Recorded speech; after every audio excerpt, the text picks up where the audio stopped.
You want more on the Avs? You got it. Honestly, does it really matter right now? That's the problem, right? No, just about anybody can get in front of a microphone and talk about hockey. How on earth do you get involved in something like this? It was kind of a fluke. It's funny that this podcast is going off the rails so quickly. This is From the Cheap Seats, an Avalanche fan podcast from 9 News. Seated in the conference room, here are your hosts, Steve Staeger and Geoff Sawtell.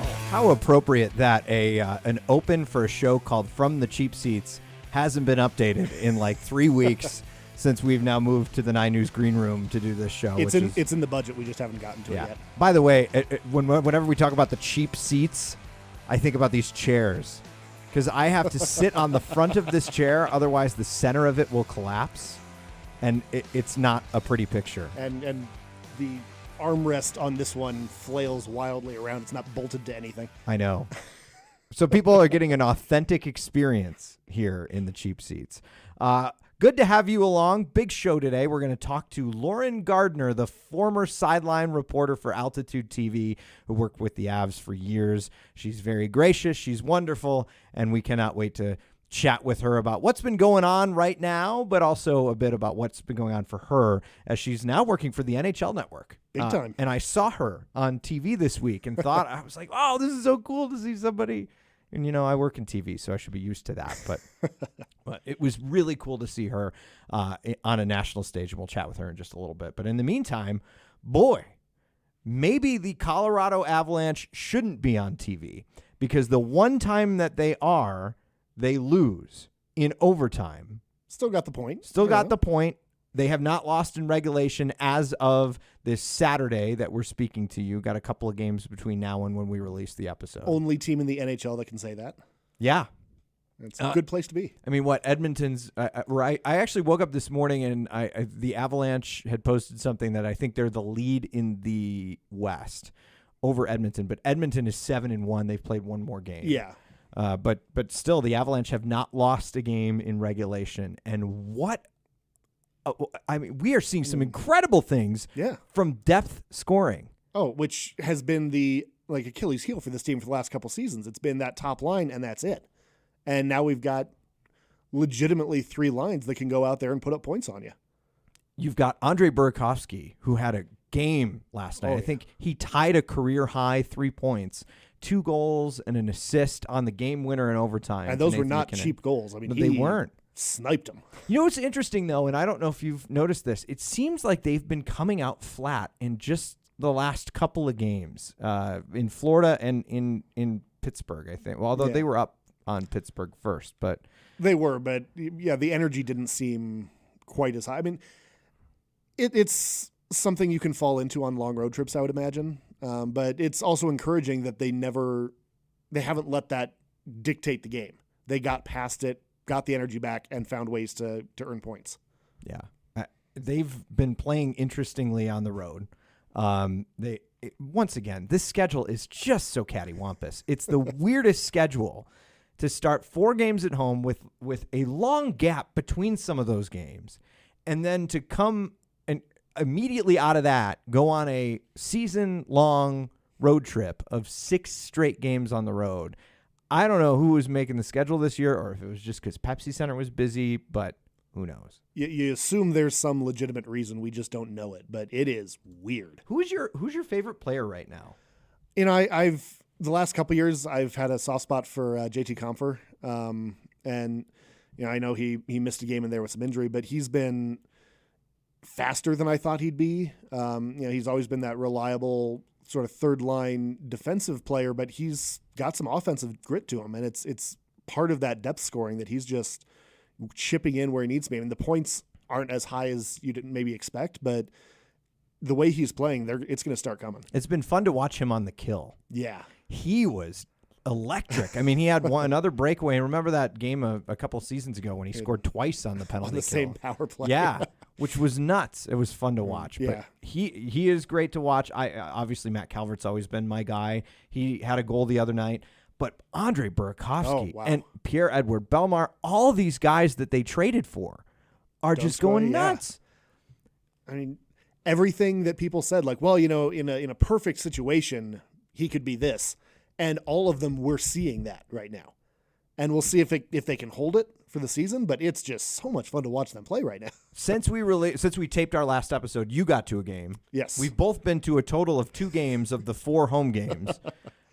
What did you see? I think you were there the night that Frankie was in that. Yes, Which we're going to call him Frankie because everybody pronounces his last name differently. No, he is a legitimate NHL caliber goalie. He was out there. He first career start, didn't look rattled, looked in the moment the whole time. I mean, his positioning is spectacular. I don't think I saw him wandering once the whole game. He's good. I mean, this is a guy with a long resume, just not in the NHL, so people questioned it. And the skill is definitely there. And you're looking for a backup to Philip Grubauer. He's a really good one to have in there. Yeah, and Gruby's been playing out of his mind as well. I mean, Look at the game last night. I just got the highlights because I was doing, well, no one can watch the game anyway, but I was doing an event on Friday night, and I popped on the highlights this morning before we came in to tape the show, and just Grubauer in that third period was just lights out. And this is the Florida Panthers game. Yeah. 5-4 overtime. Yeah, he let in a couple early on that I'm sure he wants back, but the sign of a good goalie is when you can get over that and just lock it down from then on, and he absolutely saved that team a couple times in the third period. We had a fascinating conversation with Justin Goldman after we were off air last week when he was in here, the emergency backup goalie for the Colorado Avalanche, who has done a lot of work with NHL, not NHL Network, but NHL.com, NHL.com, writing about goalies, and has been a scout. And he was talking. I thought this was really interesting. I kind of wish that everything was still running. He was talking about how hard it is to scout goaltenders. Yeah, I mean, it's something I'd always wondered. Like, what do you look for? What traits? I mean, you see some 12-year-old kid out there make a great glove save. Okay, is that a fluke or is that something that develops?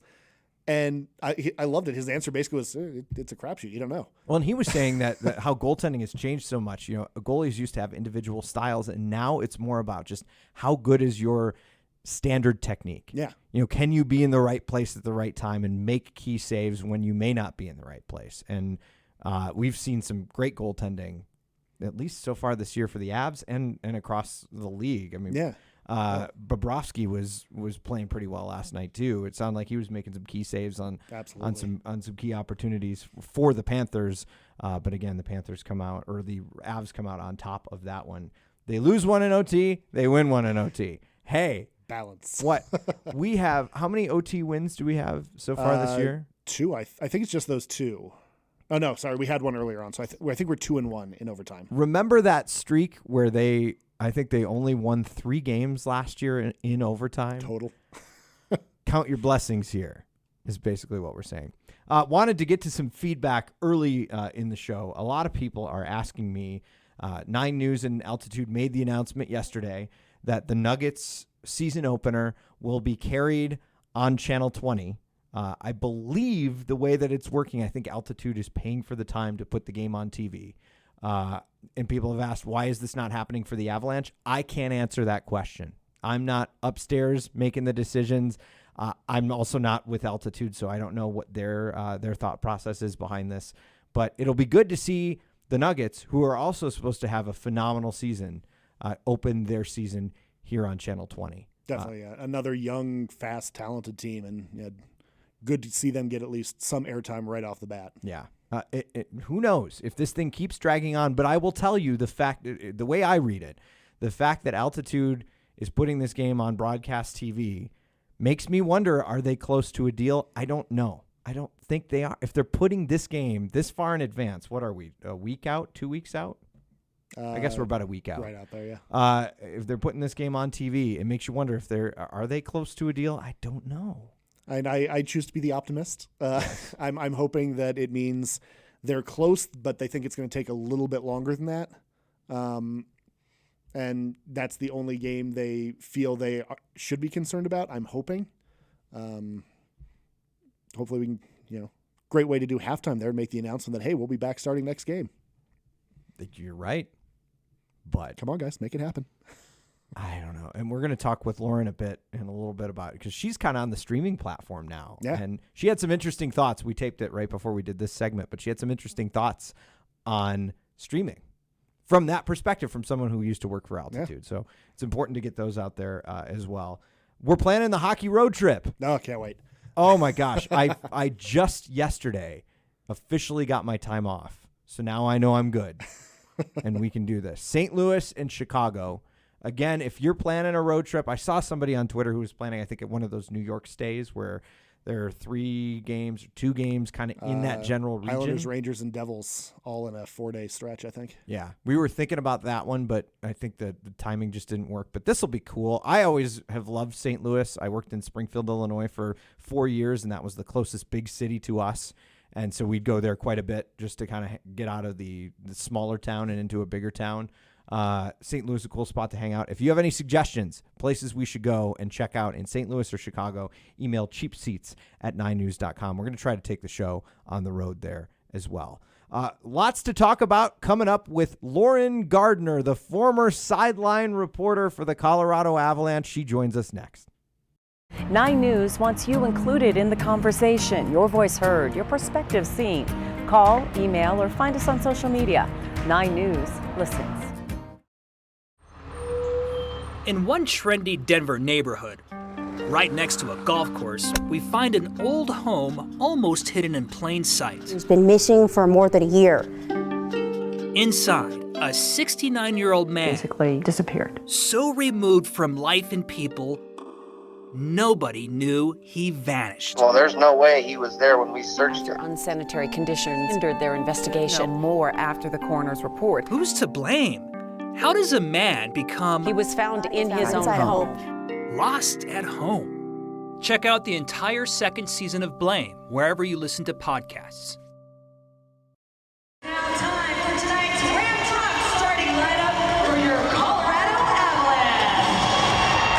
And left wing from Stockholm, Sweden, number 92, Gabriel Landeskog. That is the voice of Lauren Gardner, former sideline reporter for the Colorado Avalanche, and now big shot. Too good for the Colorado area. Should we call it that, Lauren? Is that safe to say? You're awesome now. You're big time. What an intro. Well, thank you so much for the kind words. I'm never too good. I am once a Coloradan, always a Coloradan. That is home. The Avalanche are family. The Denver sports area is family, so I'm never too good for anything, but it was time for a new adventure. Well, we are excited. You know, I guess too good isn't the good way to say it. You're just awesome now. That's the whole of it. We're glad to have you on the show. I've been wanting to talk to you for a long, long time just about everything that's going on in your life because I think so many people have been curious about it. Yeah, it's, I can't believe how quickly time flies. It's been 7 months since kind of made the leap out to the Big Apple and took a job with DAZN, which is a streaming platform, and they're really trying to be like the Netflix of sports. They have rights to Canelo Alvarez, and they have the Anthony Joshua stuff. Who, I don't know if you guys remember, but that was one of the biggest upsets in boxing history when Andy Ruiz Jr. Knocked him out at Madison Square Garden. So it was pretty crazy. And we also have rights with Major League Baseball. So I co-host a nightly whip around show, which is basically Red Zone for baseball with a fun twist. So we're like representatives of, the fans at home watching on the couch while we also give you highlights and updates and live looks. And then in the winter, I transition over to NHL Network. So here we are. Which I just saw you the other day doing the updates from the, I don't want to call it a desk because you have to do an awful lot of standing in that studio. A lot of standing, yeah. I'm required to wear a dress and look like a girl again on change up. They're like, wear a t-shirt, be cool, like you're great. Boxing, you kind of do whatever, but boxing's so glamorous and fun. So, the NHL Network studios are amazing. It's all produced out of MLB Network. So we're one big happy family. And first shift was a little crazy. I worked with Kevin Weeks, who was, he's a consummate pro and he knows everything about the sport of hockey and he really made me feel comfortable. And we kind of did, our bonus coverage and bridge shows, which is essentially NHL Tonight, and then transitioned over to On the Fly, which is a highlight show. And that's definitely an adjustment for me because I'm not a big prompter person. So I'm accepting every new challenge as they come. I'll take it from a big prompter person. You're doing a phenomenal job. Thank you, Steven. So I got to ask you, you're talking about wardrobe a little bit. Sure. I don't, to this day, understand the entire pizza shoe debate. Can you fill me in on that? Like, what exactly was that? Guys, okay. I'll clear this up for some people. So I procured these pizza shoes actually via Twitter from like a sports fan it's a long story, but anyways, he sends me these pizza shoes and they're Nikes. They're great. I've had them for years, and I just was like, these are amazing. I wear them all the time. Or past tense now because I'm missing one, and it was just kind of a thing. Well, it just so happened that Nicole Hurdle, the amazing in-game hostess for the Colorado Avalanche, Bernie the mascot, and myself all shared a dressing room at Pepsi Center. So this kind of like friendly prank war began between Bernie and I returned to the dressing room following a game. I'm sure it was an Avalanche win, of course. Of course. They're amazing. Yeah. And I go to change into my comfortable shoes and kick the heels off, and I'm noticing that I only have one shoe. And obviously we know who the culprit was. And it just became this thing on social media. And like I was always wearing the pizza shoes, like for morning skate or practice or whatever. And it just was like a thing. So the pizza shoe kind of took on a life of its own. Bernie still has the shoe, and I am now out in New York with one shoe. So very sad. Is this some sort of ploy to get you back here at some point? I'm not sure. I think it's more just for entertainment. I love it. It's great. Dogs stealing shoes. Yeah. I know, but I really want this shoe back, guys. It's a nice shoe. It's a pretty cool shoe. It's like comfortable. a Converse kind of shoe, right? Yeah, they're Nikes. Oh, they're Nikes. Legit shoes, man. Like it's not just like a throwaway like novelty shoe. Yeah. Wow. Yeah, I mean, I don't even need to put Dr. Scholl's in there. I might They're good for my arches. I might go sneak around and see if I can find that for you. Although I'll get kicked out of the gosh. building if I even try to do something like that. Hero. Yeah. I know. So you're at NHL Network now. So the obvious question for you is, what's the perception of the Avalanche nationally right now? Everyone is so high on the Avs. It obviously is no secret that this team has, done such a good job of building from the ground up. But the rebuilding process, guys, how quickly were they able to turn this thing around? And talking to members of the front office and just everything they wanted to do, and I was talking to Chris McFarland, who's the assistant GM, and Joe Sakic, and they had a very specific plan in mind. And at the end of the 48-point season, on altitude, we're sitting there, and after we had these discussions with these guys, and they're like, here's the deal: we're getting younger, we're getting faster, we're doing this the right way, and we're building from the ground up. And I can't believe how quickly, like I just mentioned, they were able to turn this thing around. But the national perception is everyone is excited about this team. They're everything they wanted to be. They're just stacked with talent. And now this year they have scoring depth. And I know that's something they kind of struggled with. Everyone was saying, oh, this is a one-line team and it's always the top line and yada, yada, yada. Well, now they have that depth. They have the depth, obviously, at forward position. They have it at the blue line. And then Philip Grubauer is everything they hoped he would be as a starting goaltender. So everyone's really excited about this team. I mean, it's going to take a lot to contest them in the West. Now, granted, they're, in my opinion, the toughest division in hockey, so it's not going to be easy. But you could counter that argument by, drawing a parallel to the LA Dodgers, or the Tampa Bay Lightning last year, who didn't really encounter a lot of adversity on their way to the postseason. And I think that was one of the reasons why both teams struggled and were knocked out of the first round. It's cool to see the Avs on this national stage. I mean, everybody's talking about them. Yes, people are pumped. Everyone in the office, and of course they're coming to me because Alex Tanguay left, and I guess one Av in, one out, and everyone's asking me questions about it, and it's fun to have that insight. And obviously I still keep in touch with our amazing broadcast crew at altitude, and Lauren Gardner is doing such a great job rinkside, and discussing different things with her as well, and just kind of like what the overall tone is in the room. And it sounds like these guys are rolling, and the expectations are high. You could not have found, well, obviously you probably didn't find Lauren, but they could not have found a better replacement for you. You both have such a bright personality, and you're so good at your jobs. Thank you. I think she's a perfect fit. I got to ask you, just because you used to work there, what's going on with altitude right now? Do you see, are you hearing from fans? Are you hearing from people in the building there about the frustration level of not really being on TV? Oh yeah, of course. I mean, if you think about it, when you look at the sports landscape, and you know this more than I do, that it is definitely a Broncos town. Now that the Broncos are struggling at this point in time, and the Rockies had unfortunately a disappointing season, all the attention is on the Avalanche and Nuggets and the fact that they can't watch their teams. It's really frustrating, and I can't blame them. Did you ever go through anything like this when you were there? I don't think that there was ever a big dispute. No, this is the first time, but you see it happening. I mean, the linear model is, you have the cord cutting, you have all these different things, and I don't know if it's sustainable, and it's, everyone will adapt, but it's not just altitude, it's other regional networks, and it's, even FS1s, and you have ESPN with certain carriers. So I don't know how they're going to, reach a compromise or what's going to happen, but I've never personally experienced it. It's frustrating as a fan, and my family, I'm from Colorado, and they're like, they want to watch the Avs. We all grew, I grew up an Avalanche fan. I grew up watching the Avalanche on television in my parents' living room, and now they can't. So I don't know what's going to happen, but it's tough. It's a really tough situation. Well, it's really hard, especially, not just for the people on camera, the directors, the audio people, all these people putting in all this work behind the scenes that no one's getting to see. I mean, everyone's just trying to do their job, and they're caught in the middle of all this.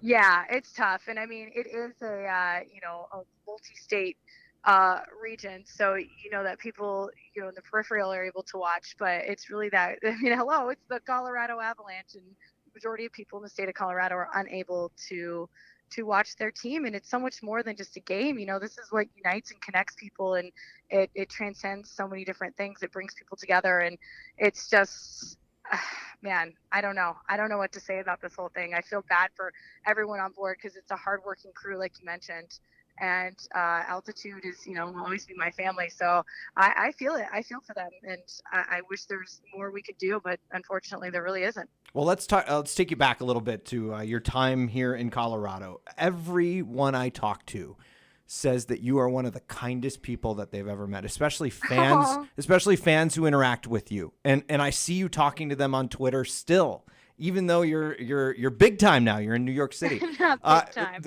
What did that interaction mean to you with the people who watch you every week? First of all, that's so nice to hear that you had that kind of an impact. Honestly, like I said, it's family. I'm a fan just like them, and I grew up in Colorado, and I think, and you guys get this because this is what you do for a living, but I think the gift of doing what we do is the ability to connect with people and help tell their stories. And you want the fans of these teams to feel like you're one of their friends, and they're inviting you into their lives to tell these stories for them and to kind of be the conduit to their team. So to me, it meant everything, and to have that one-on-one interaction. And honestly, guys, that's like one of the things I miss most about doing that job, because now I'm mostly in studio, is the ability to have that FaceTime and to really have like that genuine connection. And then you never know, sometimes you hear about stories and you're like, oh my gosh, that's amazing, I want to run with this, and to be able to tell their stories. So not just the stories of the players and their families and the excitement unfolding on the ice. It's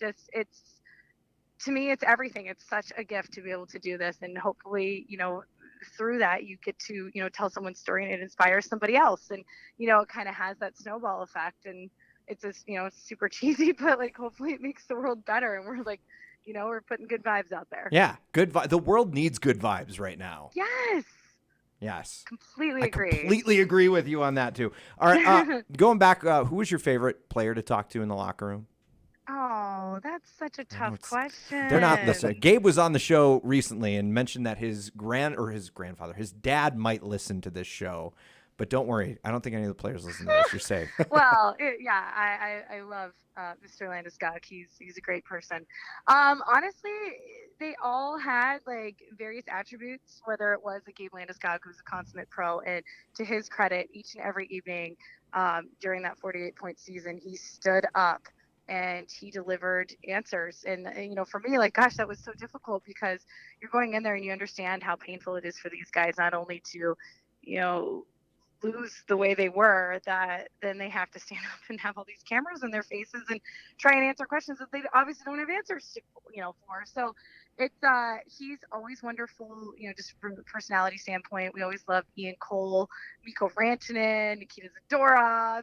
Everyone has their like fun, quirky personalities, and I thought that was so cool, is that we were able to spend a lot of time with these guys, and they kind of opened up to you, and then you're able to share that with the fans. So as far as a favorite player, I mean, I tried adopting Mikko Rantanen as his little brother, and then when he turned 22, he told me that was no longer the case because he was too cool for this. So too cool for school. No, he's making tons of money now too. I know. I'm honestly so happy for him. I'll never forget with Avalanche 360, we actually rode into the arena with him for it was basically his first full rookie season. So we went from like the extended stay hotel that he was at, and we're sitting in a rush hour because we're by the practice rink trying to get down to Pepsi Center, and it was great. Like, I'm like, okay, so what do you listen to? Like, let's put on some music, let's have some fun with it. So I'm like, who is this crazy girl, like redhead, interviewing me, like speaking, really fast English. But he's always like, Mikko will always have a special place in my heart because he's such a good guy. I want to take you back also because you traveled a lot with the team, and we hung out with you guys a little bit when we were in Canada, north of the border. which was fun. But what was your favorite spot to travel to? Ooh, for whatever reason, we ended up in Winnipeg and St. Louis on our off days a lot, which was not ideal. Yeah, I was wow, two cities like that. Ooh. Yeah, both cities, like, I don't want to take anything away. Everything has, like, their good parts, but gosh, Vancouver is absolutely gorgeous. I can't say enough good things about that city. We got so lucky. Montreal was so cool, and I love it. That's where we were all hanging out. I think the fact that it's such a there's such a cosmopolitan feel to that city, and people are seamlessly integrating like French and English into their sentences, and it's just like it's such a great town. I'm at a loss right now. I love going to New York, Washington D.C., and West Coast. It's tough to pick a favorite. As far as the arenas go, Avalanche fans don't kill me here, but Little Caesars Arena, Detroit's pretty awesome.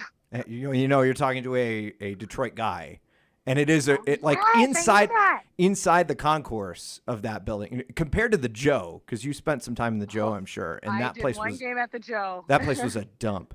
But but there's so much history there. I mean, it was a cool building for that. But the concourse at Little Caesars Arena was pretty awesome. And it's all Red Wings. Like, it's all hockey, piece of the original bench from the Joe. So as far as the arena, that's pretty cool. Yeah. And then, anytime you're in Canada, like being in Montreal for Hockey Night in Canada, and you have the dual anthems, and you have just these rabid fans, and going to Toronto, which is obviously the hockey mecca. It's so cool to just see and live like the passion that is hockey in Canada. And of course it's people are very passionate here in the States, but it just feels there's something about it that's just different. Yeah, that game in Montreal, it was a random, what was it, Friday game? No, it was Saturday. It was Hockey Night in Canada. But that's right. But it felt like the atmosphere felt like what you get here in a playoff game, and it was just a random game. Yes. They don't care. They're just like they eat, sleep, and breathe hockey up there, as you guys well know. So and being in Ottawa, we skated on the Rideau Canal, which is really neat. One of the benefits, and I know Lauren Jabbar is experiencing this right now, is that with this Avalanche 360 show, it kind of turns into a bit of a travel show as well. So it's not just this like rinse and repeat Groundhog Day where you get on the plane, get on the bus, go to the rink, and do it all over again, go to the hotel. We actually get out and we explore these cities, and we try to bring a little bit of that flavor to the viewers and to the broadcast, because it's about so much more than just the game on the ice. It's the experience, it's the lifestyle. Yeah, and I'll take your word on skating the canal. Steve and I tried that when we were out there. Steve was able to. The Minister of Tourism had reserved the only skates in my size. So I just sort of sat on a bench and watched everyone else skate for a while. I still wonder if that was true. Or if they just ran out and didn't want to admit it. I think they just didn't have that size. Yeah. Go figure. They legitimately said that. Of course, the guy's got Peter Forsberg sized feet, so that's the reason why he couldn't find a pair of skates that fit him. But yeah. So Jeff, next time you're bringing your own skates. Absolutely. It looked fun. That's what we're saying. It was a Could good you time. imagine trying to carry those on a flight? Oh. You're like, don't worry about it. Yeah, they're in my sharpened. check them. Yeah, definitely. Put them down in Those would classify as a weapon. Yeah. Well, Lauren, thank you for being so gracious with your time. I know you're super busy because it seems like anytime I turn on NHL Network, I see you. And then you were here for a Rockies game on YouTube. On YouTube. So you're a pro streamer. I am. I literally looked down at the mic flag, and I'm doing this game, and to the credit of everyone upstairs with MLB networks, obviously MLB, NHL networks, all the same, and they sent all of us back to our respective hometowns. So Jamie Hirsch went back to Minnesota, and she did a Twins game. Jackie Redmond went up to Toronto and did a Blue Jays game, and I was able to cover the Rockies game. And I looked down at the mic flag, and I'm working sideline, and I see YouTube on there, and I was like, I never thought I would see the day where I am broadcasting a Major League Baseball game on YouTube. But it happened. It was so much fun. And I wake up every day and I'm so thankful for the opportunities I've been given. Well, we are thankful for you. And I know the fans here all love you and miss you and cannot wait until you're back in town. All right. So come back and go to a game and bother you boys.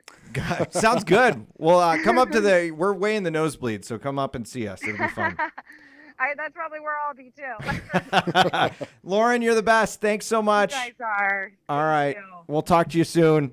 Okay. All Take right. care. Take care. Bye-bye. Lauren Gardner. Class act. Amazing talent. And I know a lot of people here miss her. Lauren Jabara doing a great job. She is. From what we can tell. I should say. In limited exposure. Use the clarification there. From what we can tell, Lauren is doing a great job, just what I've seen on Twitter. And it'll be nice to see her on actual television at some point soon. Hopefully soon. We'll come and wrap up the show in just a little bit. We'll be right back. Want to know what's going on in Colorado? Check out the Colorado Guide on the new 9 News app.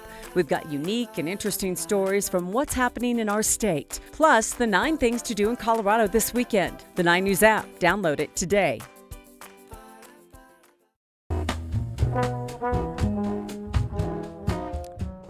Time for that part of our show where we go back and look at what you kind folks in the audience are saying, which, by the way, we've been getting some really, really good feedback lately. We have. You people are listening. It's awesome. Can you believe this is our 10th episode?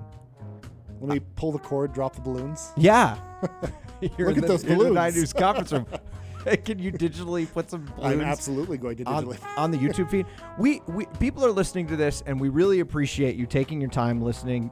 If you can, please subscribe to this podcast, rate it, and review it. I hate being one of those annoying podcasters who asks for that, but we're going to do it instead. So just subscribe, rate, review if you like the podcast. If you don't like it, please don't say anything. Right? Isn't that how it works? That's how, yeah. So no one has ever said anything bad about someone on the internet. Exactly. So we had Justin Goldman on last week from the Goalie Guild. He wrote in to say he's had some great chats with a lot of goalies about their mental health since we released the podcast on Tuesday. Remember that they are there to help. Hashtag lift the mask. The first step is reaching out. And also heard from Eric, who says, awesome interview with at Goalie Science, who is Justin. He's also at the Goalie Guild. I know these podcasts are a ton of work. Keep them up. Your approach and style is much appreciated compared to some others out there covering Avs hockey. I think everybody does a great job covering this team, but we really appreciate those words. Kenny Logan says, any plans to get some of the legends on the podcast like Sakic, Waugh, Forsberg? Keep up the good work, weekly listener. Kenny Loggins, we appreciate it, especially, if you would like to license us any of your music, we can definitely play The Danger Zone on this podcast. New theme song, I'm all for it. Yeah, it'd be great. We still need to get Mark Castellano promised us in, I think, the first episode of this podcast. Yep. The Avs organist promised us he was going to play something. I got to check back in with him. He was going to write us a theme song. By now, I assume it's amazing. Yeah, but as for getting Sakic, Waugh, and Forsberg, Sakic might be tough to get as he is, up in the front office. I don't know if we could pull it off. Maybe. if we ask nicely. We can try. I know Never John know. Martineau, who is the Avs kind of public relations guy. I was texting with one of the media relations people there and saying, am I driving him crazy yet? Because when we had Justin on, we had to make sure we got that cleared by the Avalanche, and I just felt like a giant pain in John's butt. So I apologize to John from our little tiny bad studio that we continue to ask for these people. But it's been great. The team's been really nice in getting us. We talked to Ryan Graves. We've talked to Gabriel Landeskog. I'm in the works to try to get some people. I've been talking to some people. If you know anyone who should be on the show, just send us a note at cheapseats@9news.com, or you can reach the show on Twitter at 9cheapseats, which is where the bulk of our feedback has been coming from. See if we got anybody else who has reached out in the last week or so. A lot of people saying we have Dish. We pay $165-ish for the whole NHL Network, so we can also watch the Dallas Stars. The Avs are blacked out on the NHL Network. I feel like we are being doubly punished. Can't we all just get along and settle this mess? That's what we've been asking for a while now. Can't they just get this deal done? Let's hope that someone's in a room somewhere figuring this whole thing out. A nicer room than this. Or, you know what? Put him in this damn room, right? Make him sit in here on this chair that digs into my butt. And maybe that will get someone motivated. Just lock the door, put him in here in this chair that's falling apart, and make them get a deal done. You know, we're airing the Nuggets game. Maybe we can somehow get all of this parties in here, put microphones in front of them, and make them settle this on our air. We have a new strategy. Altitude, get in touch with us. Yeah, this is the way the deal is going to get done from now on. We got an email, and I want to pull it up here. I have to log into my email on my computer. Brennan, he says, "Hi, Cheap Seats. My wife and I did a Toronto trip a couple of years ago. We went to the Hockey Hall of Fame, and then the next day saw the Wild play the Leafs. The game was fantastic. I bought a cheap Leafs jersey to blend in a little, but still wore my Nordiques hat. The seats weren't bad, or weren't bad either. We were about the club level equivalent to Pepsi Center behind the goal, for $250 Canadian. Yeah, that seems about right. We were too cheap to pay anything like that. The Hockey Hall of Fame was a thing all in and all of itself. Seeing all of the trophies in one room in sight is a sight I will never forget. Let me know if you want to know more." That was Brennan. Cannot thank you enough for writing into cheapseats@9news.com. Yeah, we did that too. It was amazing. That Hall of Fame is huge. Yeah. And it's cool. And it throws you off. You walk outside, and it's the old, late 1800s stone building. And you think, okay, yeah, that fits. That's this sort of historical thing. And the entrance for it, you actually have to go into a shopping mall into the basement. There's like a Starbucks or Tim Hortons, because I think Tim Hortons sponsors it. Yeah.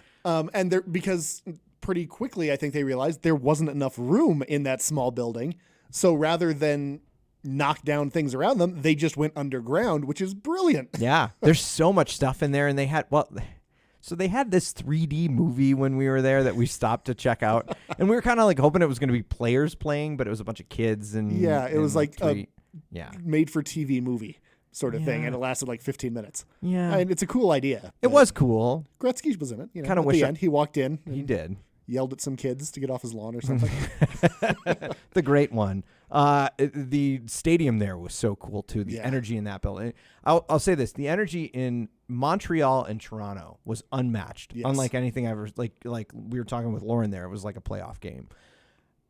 Ottawa, on the other hand, that was not the nicest. I feel like people were a little tired and cranky from the commute to get out to the stadium. Oh my God. So we stayed in Toronto or in Ottawa proper, in the city there. And walking distance to the Parliament building. They have a bus that goes out to the stadium. We figured we'd take that. It was like a 45-minute trip on the bus. Yeah. It's effectively like, imagine you live downtown Denver and you're going down, past C-470, past Lincoln Avenue. Just to catch a game. Yeah, it was basically a trip to Castle Rock to get down there. And on one of the most uncomfortable bus rides I've ever had, there was a drunk guy who was sitting in my lap a couple times because we luckily got a seat on the way back. We didn't have seats on the way there, but we got a seat on the way back. And I was sitting down, and this guy had one too many pops at the game.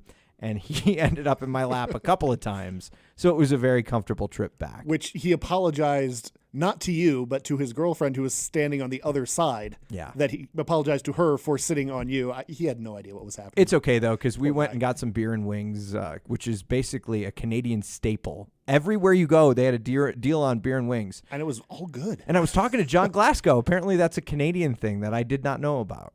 Here, I thought we were just going to get poutine everywhere we went. Which we also did. Which we did, yeah. We ate a lot on that trip. Well, yeah. I'm still making up for it now. But I would recommend that to anybody who has we didn't spend that much, 250 Canadian for the tickets at the Toronto game because we were up kind of high. We were right around 100, I think. Yeah. And they weren't bad seats. No. There's not a bad seat in there. We sat in a good spot in Montreal. We sat in a good spot, and we sat in a great spot in Ottawa. Ottawa, 6 rows behind the net. They were last in the league, I think, at that point, and so we lucked out because we got 6 rows up, and we were $14.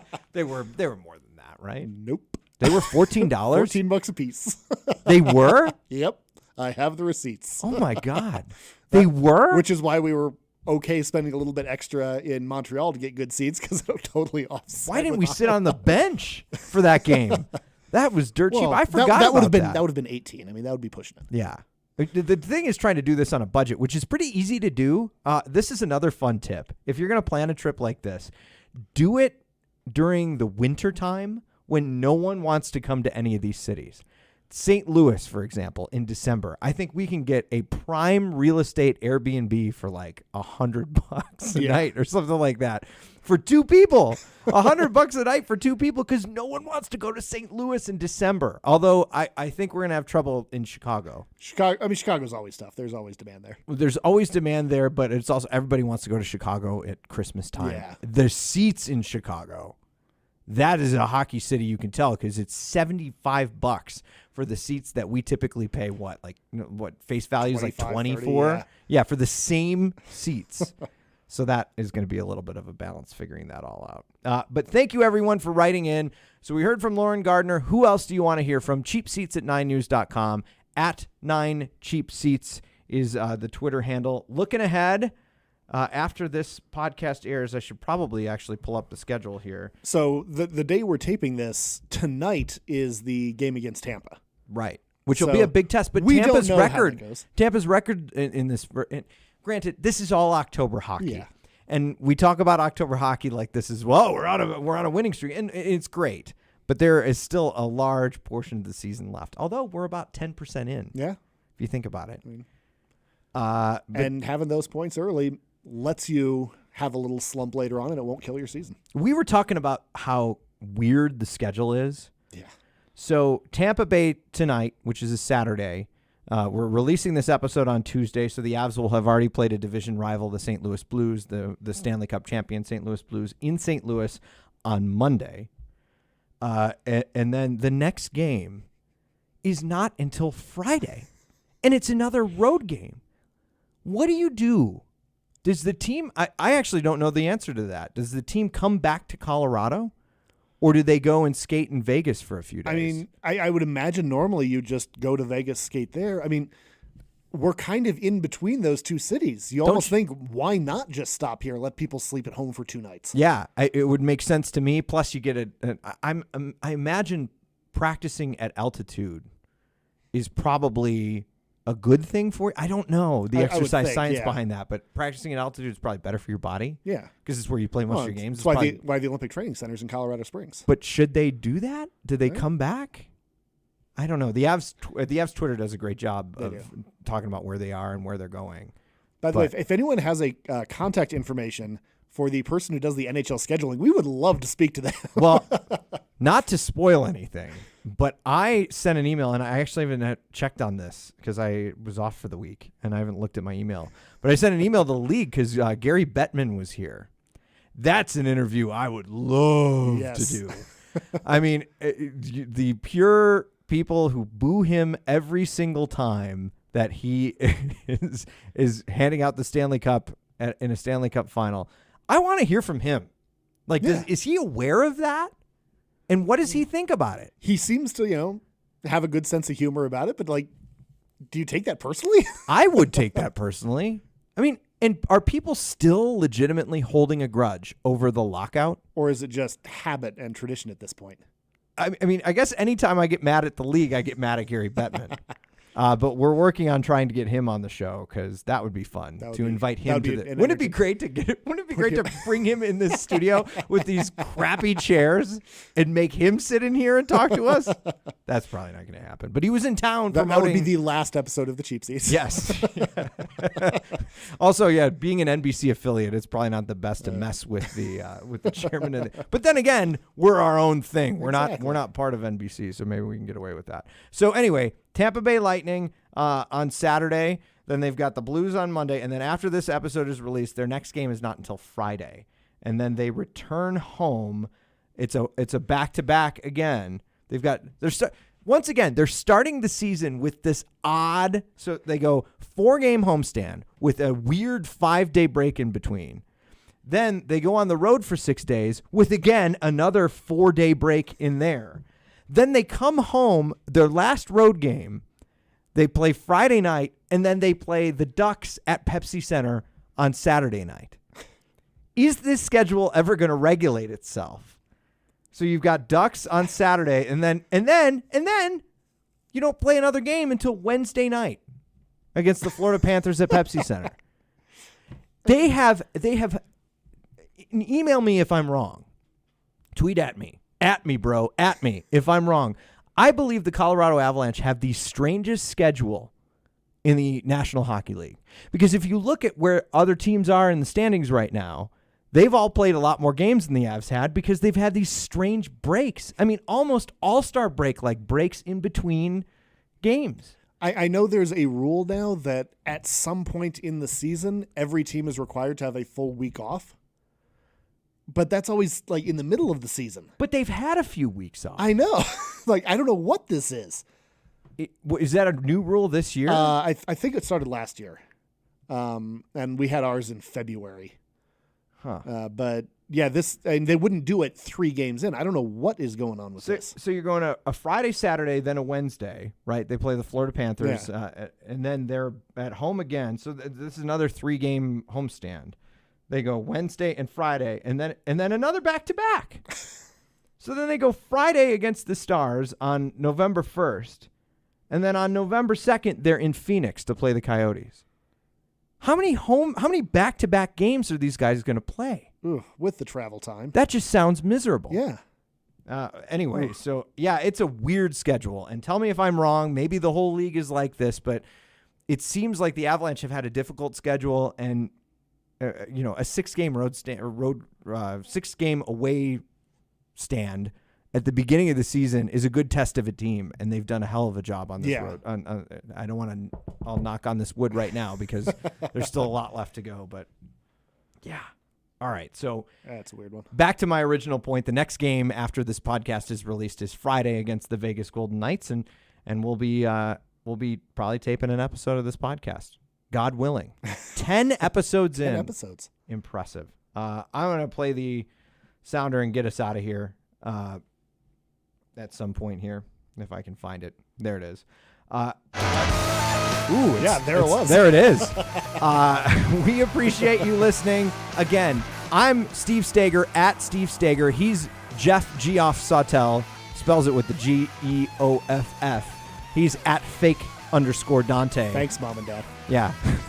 I like how you address the camera for that. Who should we talk to next? I'm fascinated, and I'm going to work on the big shots from years and years ago. I don't know if I can get them. Worth a shot. But I'll give it a try. Who are those fans out there, though, that have interesting stories? Right? They're there. Please rate, review, subscribe, do all of the things for this podcast so we can keep it on the air and do another 10 episodes. That sounds nice. We're going to get out of here. We will see you next week, and hopefully the Avs are going to keep going on the tear that they're going.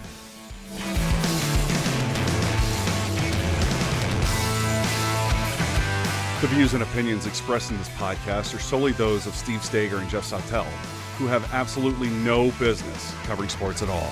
They're just fans. You can tell them how wrong they are by tweeting at the show at 9cheapseats or email cheapseats@9news.com.